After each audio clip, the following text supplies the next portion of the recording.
नमस्कार, स्वागत है आप सभी का यूपी की ललकार में और मैं हूं आपके साथ शाफनी पटनायक। लोकसभा में नेता प्रतिपक्ष की हैसियत से बोलने के लिए खड़े हुए राहुल गांधी के एक बयान पर तब हंगामा हो गया जब उन्होंने खुद को हिंदू कहने वालों को हिंसक करार दे दिया। हंगामा इतना बढ़ गया कि खुद प्रधानमंत्री नरेंद्र मोदी ने राहुल गांधी को टोक दिया।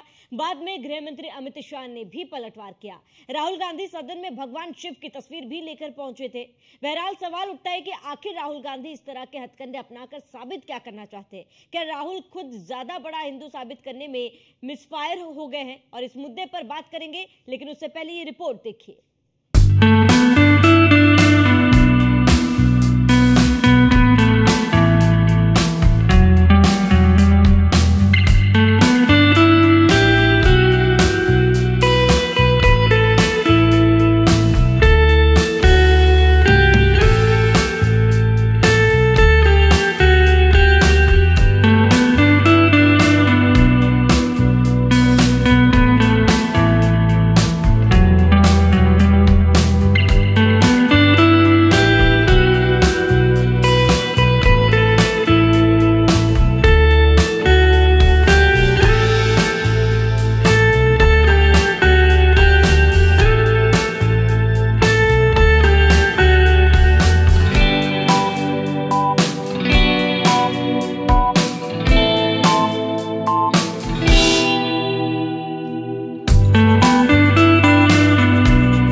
नहीं चाहिए तो आप ये मिसफायर का मतलब बताइए, फिर मैं आगे बोलूंगी। राहुल गांधी ने हिंदू शब्द का इस्तेमाल किया था आज अपने भाषण में, सुधा जी। नहीं, आप मुझे बताइए मिसफायर आपने जो शब्द लिखा है इसका मायने क्या है? नहीं, आप पहले राहुल गांधी के बयानों के मायने बताइए ना सुधा जी। राहुल का मिसफायर का मायने बता दीजिए। आप पहले राहुल गांधी के बयान का मायने बता दीजिए। राहुल गांधी जी ने क्या बयान दिया, आप उसके मायने बताइए। मैंने आपसे ये सवाल किया कि क्या तर्क है, आप डिफेंड कीजिए। किसी की छवि बिगाड़ने के लिए आप लोगों से जो चलाए जा रहे प्रोपेगेंडाइज चीजें होती हैं, जो राहुल गांधी ने कहा वही चलाया गया है, इससे इतर कुछ भी नहीं चलाया गया। सुधा जी, साफ साफ उनका बयान जो है हमने वो चलाया है। लिखा मिसफायर, नो, ये चलेगा नहीं आप लोगों का। मिसफायर शब्द का प्रयोग किया है, क्यों किया बताइए? सदन में राहुल का मिसफायर क्या था बताइए हमको। मैं फिर प्रश्न का उत्तर देती हूँ आपके।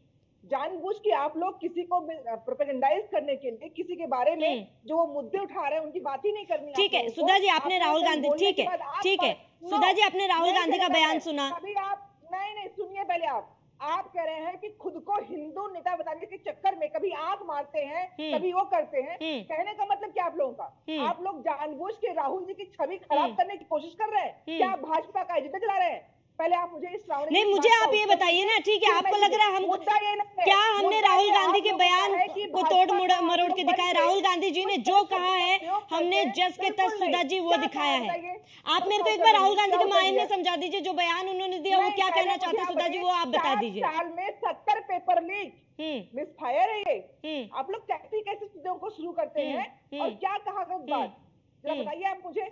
सुधा जी, आप मिसफायर शब्द से इतना बिगड़ रही हैं, आपसे मैंने सीधा सवाल पूछा है, राहुल गांधी ने जो बयान दिया है उसको क्या तर्क है, उसके क्या मायने हैं? कौन सा तर्क? मिसफायर का मतलब बताइए ना मुझे, मैं उत्तर दूं फिर। बच्चों की बात हो रही है। राहुल गांधी ने हिंदुओं पर जो बयान दिया है सुधा जी कि हिंदू हिंसक होते हैं, उस बयान का तर्क समझाइए आप, उस बयान का तर्क एक बार समझाइए। आपने नहीं, अब उत्तर नहीं है ना, मैंने पूछा। देखिए, सवाल पूछना हमारा काम है, आप जवाब ही नहीं दे रही हैं।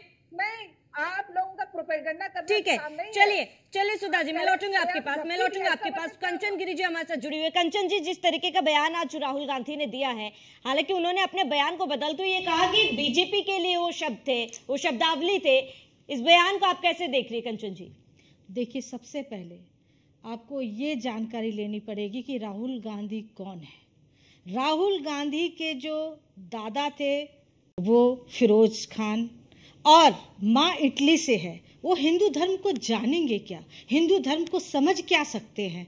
बोलते हैं क्या आप केवल ऊपर भगवा डाल लिए, माला जब आया इलेक्शन माला डाल दिए तो क्या आपके अंदर हिंदुत्व आ जाएगा? वो हम उनसे पूछना चाहते हैं कि हिंदुओं ने क्या हिंसक है हिंदू? आप तो मुस्लिम के लिए एक शब्द नहीं बोलते। मुसलमान जो है आज सर तन से जुदा का नारा लगाते हैं, तब राहुल गांधी को क्या हो जाता है? तब राहुल गांधी गूंगे बन के क्यों बैठे होते हैं? तभी पूरा गांधी परिवार चुपचाप बैठे होते हैं बंद कमरे में। लेकिन आज ये हिंदुओं को नहीं जानते ना, क्योंकि ये हिंदू है ही नहीं, इनके रग में हिंदू का ब्लड है ही नहीं, तो वो क्या हिंदू का सम्मान करेंगे? दूसरी बात एक और है, उनकी हिम्मत कैसी हुई कि संसद में जाके भगवान शिव की प्रतिमा लेके आप उनका अनादर कर रहे हो? हिंदू हिंसक होते हैं। मैं कहती हूँ जिस दिन हिंदू हिंसक हो जाएंगे ना, तो राहुल गांधी लुटिया लेके भागेंगे इटली। हाँ बिल्कुल, लुटिया लेके वो इटली भागेंगे, यहाँ नहीं रह सकते। दूसरी बात है, वो प्रधानमंत्री बनने के कभी काबिल नहीं है। जिनकी बानर की तरह जिनका बुद्धि हो, कभी कुछ बोलते हैं, कभी कुछ बोलते हैं। कोई बयान आज तक उनका अच्छा सुना? कभी आलू को सोना बना देते हैं, कभी आलू को सोना बना देते हैं। अब ये बताइए, वो देश का प्रधानमंत्री बन सकता है? वो संसद में बैठने लायक है? उसकी क्या चर्चा करें हम? आप ये बताइए ना, उसकी चर्चा करके क्या फायदा, जिसको हिंदुत्व के बारे में पता ही नहीं है। जब प्रचार होता है, जब इलेक्शन आते हैं, तब बड़ी बड़ी माला दोनों भाई बहन गले में पहनते हैं, टीका लगाएंगे लंबी लंबी। अरे कभी आपने नवरात्रि में कन्या पूजन की है क्या? कभी हिंदुओं के बीच में आप बैठे हो क्या, जो आपको पता होगा कि हिंदू हिंसक है या हिंसक नहीं है? हिंदू के जैसा प्यार सम्मान करने वाला हमारे सनातन धर्म में दूसरा कोई धर्म ऐसा नहीं है जो इस तरह का हो सकता है।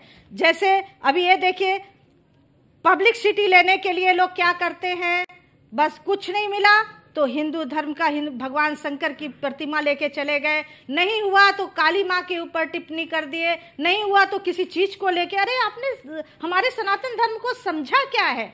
ऐसे लोगों को सदन से बाहर करना चाहिए और मैं ये कहूंगी इस पे प्रतिबंध लगना चाहिए, और इस तरह की अगर ये टिप्पणी करेंगे तो इनके ऊपर मुकदमा भी होना चाहिए। ठीक है कंचन जी, मैं लौटूंगा आपके पास। चेतनानंद जी हमारे साथ जुड़ी हुई है। चेतनानंद जी, जिस तरीके का बयान राहुल गांधी ने दिया, फिर एक बार सनातन पर सवाल उठाया गया है, फिर एक बार हिंदू धर्म पर चोट पहुंचाई गई है, लेकिन जिस तरीके से राहुल गांधी ने अपने जो बयान को उसको कोट करते हुए कहा कि बीजेपी हिंदू नहीं है, प्रधानमंत्री मोदी हिंदू नहीं है हिंदू समाज के, ऐसे में प्रधानमंत्री मोदी प्राण प्रतिष्ठा में भी जाते हैं, चारधाम यात्रा में भी जाते हैं, मंदिरों में भी जाते हैं, क्या ये हिंदू धर्म में नहीं आता है?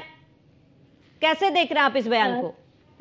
श्रावणी जी, ये जो राहुल गांधी जी की जो लीगेसी है इस लेगेसी ने देश का बंटवारा करवाया। आप आज जो परिस्थिति संसद में उत्पन्न की गई है उसको समझिए। देश का बंटवारा कराया, धर्म के आधार पर कराया। ठीक है, ठीक है, अहिंसा बिल्कुल। चेतनानंद जी मैं लौटूंगी आपके पास, लेकिन इसी बीच मैं आपको ये बता दूं, जिस तरीके के बयान राहुल गांधी ने दिया और इस पर जब हमने कांग्रेस प्रवक्ता से लगातार सवाल किया, सबसे पहले उन्होंने सवाल देने से वो बचे, तमाम मुद्दों पर हमने सवाल किया, उन्होंने जवाब नहीं दिया, टोल मटोल करते रहे, टालते रहे, और जब यहां से सवाल पूछा गया वो यहां से जवाब ना देकर ऑनएरी निकल गए। यहां से जवाब नहीं दिया गया कांग्रेस प्रवक्ता की तरफ से। बड़ा सवाल यह है कि जब इस तरीके की बयानबाजी लगातार दी जाती है, जब इस पर सवाल पूछा जाता है, तो कांग्रेस की तरफ से बैकआउट क्यों किया जाता है, कांग्रेस बैकफुट पर क्यों आ जाती है? चेतनानंद जी देखिए, जहां पर कांग्रेस प्रवक्ता जी से, सुधा जी से हमने पूछा, तमाम सवाल पूछे, बिफरती हुई सबसे पहले वो नजर आई, लेकिन जवाब उन्होंने इस मुद्दे पर नहीं दिया। शामली जी, जवाब है नहीं ना। कारण ये है कि जिस हिंदू को हिंसक बताया जा रहा है उसी हिंदू का पिछले 70 सालों से कत्लेआम किया जाता रहा और कांग्रेस की सरकार में किया जाता रहा, लेकिन एक भी संसद में प्रश्न उठाने वाला हिंदुओं की तरफ से नहीं था। आज जब हिंदू अपनी जड़ों को मजबूत कर रहा है, तब इन लोगों को, इन नकली जनेऊधारियों को, जिनको ठीक से रुद्राभिषेक भी करना नहीं आता, वो आज संसद में शिव जी की प्रतिमा को लेकर खड़े हुए हैं, शिव जी के चित्र को लेकर खड़े हुए हैं। और एक बात मैं आपको बता दूं, ये जो अहिंसा का पाठ हिंदू को पढ़ाया गया ना, इसके कारण कश्मीर खाली हुआ, इसके कारण हमारी बहन बेटियों के बलात्कार करके उनको आरओ से चीर दिया गया। हमारे यहाँ श्लोक है, हमारे यहाँ कहा गया है, धर्म हिंसा तथैच्य, धर्म के लिए अगर हिंसा करनी पड़े तो वो अनिवार्य है। हमारे यहाँ वध है, हत्या नहीं, अधर्मियों का वध करना न्यायोचित ठहराया गया। अगर कोई आपकी बहन बेटी पर नजर रखता है तो उसका वध करना, उसको खत्म करना हमारे लिए न्यायोचित ठहराया गया है। ये धर्म की परिभाषा है, लेकिन राहुल गांधी इस परिभाषा को जानते नहीं, क्योंकि जिस अहिंसा का वो राग अलाप रहे हैं, उसी अहिंसा के तहत जब देश का बंटवारा हुआ तो हमारी बहन बेटियों की नग्न लाशें पाकिस्तान से भेजी गई, ट्रेनें भरकर आई, और जब सरदार वल्लभ भाई पटेल ने यहाँ से जवाब भेजा तब वो लाशें आना बंद हुआ। तो वो वास्तव में कि जानते ही नहीं है कि हिंदू धर्म क्या है, हिंदू धर्म की मान्यताएं क्या है, और हिंदू धर्म अगर अहिंसक हो जाएगा, जैसा साध्वी जी कह रही थी, तो वास्तव में इन लोगों को यहाँ रहने की भी जगह नहीं मिलेगी। कारण ये है, पहले इन्होंने एक नैरेटिव सेट किया कि हिंदू जो है वो असहिष्णु है। अगर हिंदू असहिष्णु होता तो उमेश कोले की हत्या नहीं की जाती, अगर हिंदू असहिष्णु होता तो कन्हैया लाल की हत्या नहीं की जाती, अगर हिंदू असहिष्णु होता और हिंदू अहिंसक होता तो 304 को मारकर अंकित शर्मा को दिल्ली में नहीं मार दिया जाता। न जाने कितने कत्ल इनके सर पर मरे हुए हैं। अगर हिंदू अहिंसक होता तो राम मंदिर के हिंसक होता तो राम मंदिर के आंदोलन में जिस तरीके से निहत्थे हिंदुओं को घेर कर गोली चलाई गई, उनकी हत्याएं की गई, तो हिंदू जवाब देता वहां पर। लेकिन हिंदू को अपने भगवान राम आराध्य प्रिय थे और उन्होंने हर जुल्म को सहना बर्दाश्त किया। अगर हिंदू हिंसक होता तब तो कश्मीर से इस तरीके से अपने घर से ही विस्थापित हिंदू की तरह नहीं आज रहना होता। तो वास्तव में राहुल गांधी ये जानते ही नहीं है, और राहुल गांधी से बहुत सावधान रहने की आवश्यकता है, क्योंकि इन लोगों के मंसूबे बहुत खतरनाक है। जिन लोगों ने ऐसे लोगों से अलायंस किया जिन्होंने सनातन के समूल विनाश की संकल्पना चुनाव से पहले रखी, जिन्होंने सनातन को एड्स और डेंगू मलेरिया से कंपेयर किया। ठीक है, चेतनानंद जी मैं लौटूंगा आपके पास।